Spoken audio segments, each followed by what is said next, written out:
আমি ভীষণ চিন্তিত। আমার ভাই বোনেদের জন্য আমি ভীষণ চিন্তিত।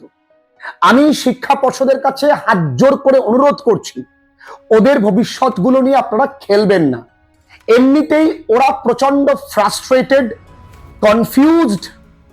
আপনারা একবার ভেবে দেখুন, যখন নতুন সেমিস্টার প্রসেস আপনারা চালু করলেন, তখন কত রকম ভাবে ওদেরকে হ্যারাস হতে হয়েছে। বছরের শুরু থেকেই আপনারা পারতেন আগে বই লঞ্চ করে তারপরে সেমিস্টার প্রসেসটা চালু করা। একটা প্রি প্ল্যান্ড করা উচিত ছিল আপনাদের। আপনারা তাই না করে ছেলে মেয়েদের ক্লাসে তুলে দিলেন, তারপরে ওদের হাতে বই তুলে দেওয়ার পর আবার বললেন না এই বইতে ভুল আছে, এই বইটা বদলে এই বইটা। ছেলেমেয়েরা কিভাবে, আপনাদের সন্তানদের কি পারবেন এইভাবে আপনাদের সন্তানকে স্কুলে পড়াশোনা করাতে? আপনাদের নিজেকে প্রশ্ন করুন। এই ছেলে মেয়েগুলো তারপর পড়াটা শুরু করলো, তারপর আপনারা 11-এ কি করলেন? গাদা গাদা গল্প, কবিতা, নাটক দিয়ে দিলেন। বললেন স্কুল সিদ্ধান্ত নিক, কারণ স্কুল টিচাররা বিভিন্ন রকম ভাবে আন্দোলন করছে। গল্প কঠিন, এই গল্প ছেলেমেয়েরা নিতে পারবে না। আমরা পড়াইনি, স্বামী অ্যান্ড মাদার ওয়ার্শিপ পড়িয়েছি, আমি অমরনাথ পড়িয়েছি, ছেলেমেয়েরা ইকুয়ালি আনন্দ নিয়ে পড়েছে। পড়ানোর মতন পড়ালে সবকিছুই সবাই নিতে পারবে। কি করলেন আপনারা? 11-এর ছেলে মেয়েদের ভবিষ্যতে ভাবুন। 11-এর ছেলে মেয়েদের জন্য কি করলেন? এক গাদা সিলেবাস দিয়ে দিলেন, এবং স্কুল কবে গিয়ে বলছে যে তোমাদের এইগুলো করব। আমার কাছে খবর আছে বহু স্কুল এমনটা বলেছে, পরীক্ষার হলে গিয়ে দেখবি কোনগুলো দিয়েছি। ছেলে খেলা, এগুলো ছেলে খেলা। আমার ভাই বোনগুলো দিনের পর দিন চিন্তিত, রাত জেগে তারা ভিডিও ক্লাসেস করে প্রত্যেকটা ছেলে মেয়ে তাদের বাবা মায়ের জন্য কিছু করবার জন্য ভাবে। আপনাদের ছেলে মেয়েদের মতন হয়তো বড় স্কুলে পড়তে পারে না, কিন্তু বড় স্বপ্নটা দেখতে পারে আমার এই ভাই বোনগুলো। এরাই আগামী দিনে ভারতের সীমানায় দাঁড়িয়ে ভারতকে কিন্তু রক্ষা করবে। এরাই আগামী দিনে আর্মি, বিএসএফ বিভিন্ন বাহিনীতে যাবে। এদের কাছে 70% মার্কস পেলে এরা হয়তো একটু বড় জায়গায় চাকরি করতে পারতো, পারবেও। এদেরকে আমি হারতে দেব না। এদের কি ছেলে খেলা মনে হয়? এদের জীবনটা আপনার কাছে কি মনে হয়? এদের বাবা মা পরিশ্রম করে দিনের পর দিন এদের মাস্টারমশাইদের মাইনেগুলো দেয়, তারপরেও আপনাদের সিলেবাসের এইরকম, আপনাদের পড়াশোনা এইরকম ধরন। তারপর আপনাদের গেল এত কিছু দেবার পরেও যে ছেলেমেয়েরা সবকিছু পরে রেডি করলো, আপনারা আবার একটা বই দিলেন। বই দেবার পরে বললেন যে এইখানে যা যা প্রেসক্রাইব করা আছে সেটাই হবে। খুব ভালো কথা। স্কুলে পড়ানোর ধরনটা কেমন? 90% স্কুলের বিভিন্ন রকম ভোটের অজুহাত, এই ক্লাসের অজুহাত, ম্যাক্সিমাম স্কুলের টেস্ট পরীক্ষা নেই, কোন রকম পড়ানো। আমি তো জানি না কতটুকু কি হচ্ছে, আমার নজরে তো আসে না। এবং তাদের ইগো স্যাটিসফাই করার জন্য স্কুলে এত পার্সেন্ট আসতে হবে, এই প্রজেক্টের নাম্বার আমার হাতে, আমার কাছে পড়তে হবে, দৌরাত্ম একটা। ছেলেমেয়েরা জাস্ট ওষ্ঠাগত, ওদের আর ভালো লাগছে না।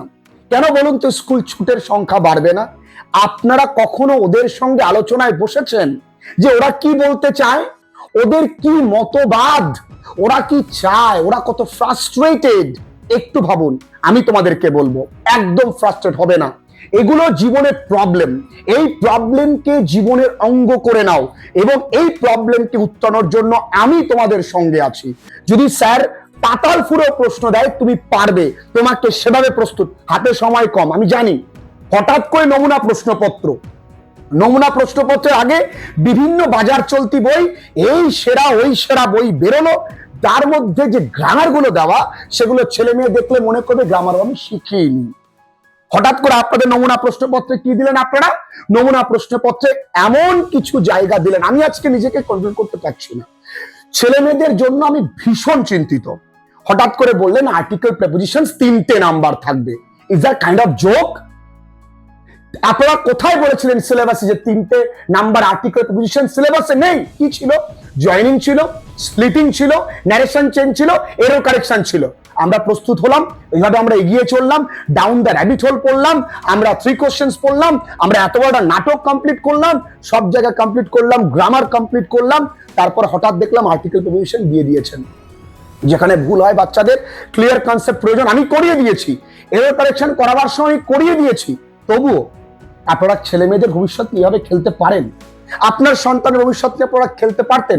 এখন আপনারা বলতে পারবেন প্রথম বছর এক্সপেরিমেন্ট, আগে এক্সপেরিমেন্ট করা উচিত ছিল নিজেদের মধ্যে, তারপর এটাকে নামানো উচিত ছিল। বাচ্চাদের এরা কি গিনিপিগ? এদের সঙ্গে এরা মরুক বাচুক কিছু যায় আসে না। এগুলো কারো না কারো সন্তান, কারো না কারো ভাই, কারো না কারো পরিবারের আলো প্রদীপ। এরাই ভবিষ্যতে পরিবারের হাতটা ধরবে। এদের মুখের দিকে তাকিয়ে বাবা মা প্রতিদিন কাজে যায়। আপনাদের এদের কথা একটু ভাবা উচিত। দয়া করে ভাবুন, পশ্চিমবঙ্গ একটা এমন জায়গা যেখানে প্রতিনিয়ত আমরা প্রত্যেকে এদের জন্য ভেবে চলেছি। এদের কথা না ভাবলে, আপনাদের যদি একটু সহৃদয় মনোভাব না থাকে, এদের জন্য যদি না ভাবেন, তাহলে একদিন কিন্তু এই পশ্চিমবঙ্গের স্কুলে ছেলেমেয়েরা আর ভর্তি হবে না, সেদিন কিন্তু আর বেশি দূরে নেই। আপনাদেরকে বলছি, আপনাদের সন্তানকেও কিন্তু আপনারা বাংলা মিডিয়ামে পড়াচ্ছেন না, কারণ জানেন এখানে কোথাও গলতি আছে। আমি আপনাদেরকে বলছি, কিন্তু আমার এই ভাইগুলো বাংলা মিডিয়ামে পড়ে লড়াই করে দেখিয়ে দেবে। এরা হয়তো পশ্চিমবঙ্গে প্রথম দ্বিতীয় তৃতীয় হবে না, কিন্তু এরা এদের মায়ের কাছে হিরো, বাবার কাছে হিরো, এরা এদের নিজেদের কাছে হিরো। তোমরা একদম ভয় পাবে না, তোমাদের রেজাল্ট ভালো হবে। প্রশ্নটা একটু সহজ করার চেষ্টা করবেন। প্রথম বছর আপনাদের কাছে হাত জোর করে আমি বিনতি করছি, যদি কোথাও ভুল বলে থাকি ক্ষমা করে দেবেন। আর এই ভাই বোনেদের ভবিষ্যতের কথা ভেবে এবং আপনাদের প্রত্যেকের সামগ্রিক শিক্ষা ব্যবস্থার কথা ভেবে আমি কথাগুলো বলতে বাধ্য হয়েছি। আমার এই প্রতিবাদী সত্তা চুপ থাকতে পারিনি। মডেল সেটে কি আছে আমরা দেখব। আর নমুনা প্রশ্নপত্রটা দয়া করে আপনারা ওয়েবসাইটে লঞ্চ করুন, একটা পিডিএফ তৈরি করে। আপনারা কি করলেন, আপনাদের ওই অফিসিয়াল যে অ্যাড্রেসে সেখানে গিয়ে কিনে আনতে হবে। সবার দ্বারা একটা কি পসিবল? একটু ভাবুন তো। আর বিভিন্ন বই, বিভিন্ন একটু আপনাদের সঙ্গে আলোচনা করুক। আপনারা গেজেট নোটিফিকেশন বের করবেন যে এই সমস্ত বইতে যে নমুনা প্রশ্নপত্রগুলো আছে সেগুলো ভুল। এই প্রবলেম যত আসবে তুমি তত ক্ষুরোধার হবে। ভয় পেও না বন্ধু। আমি জানি এই জীবনের লড়াইতে তোমরা রাতের পর রাত জেগে ক্লাসেস গুলো করছো। আমি জানি তোমরা দিনের পর দিন তোমরা স্বপ্ন দেখছো আমার মায়ের, আমার বাবার মুখে আমি হাসি ফোটাবো, আমি সমাজে প্রতিষ্ঠিত হয়ে দেখাবো। অবশ্যই তুমি পারবে। এই লড়াই তো সবে শুরু। সরকারের সঙ্গে তোমার লড়াই, তোমার সঙ্গে তোমার লড়াই, গোটা সিস্টেমের সঙ্গে তোমার লড়াই। এই লড়াই করে তোমাকে দাঁড়াতে হবে। তাই একদম হার মেনো না বন্ধু, একদম হার মানবে না ভাই বোনেরা। তোমাদেরকে জিততেই হবে, কারণ আমরা জানি আমরা লড়াই করে জিততে পারি, কারণ আমরা বাঙালি, আমাদের কাছে কোনো কিছু অসম্ভব নয়। সর্বোপরি আমরা ভারতীয়। জয় হিন্দ, ভালো থেকো প্রত্যেকে।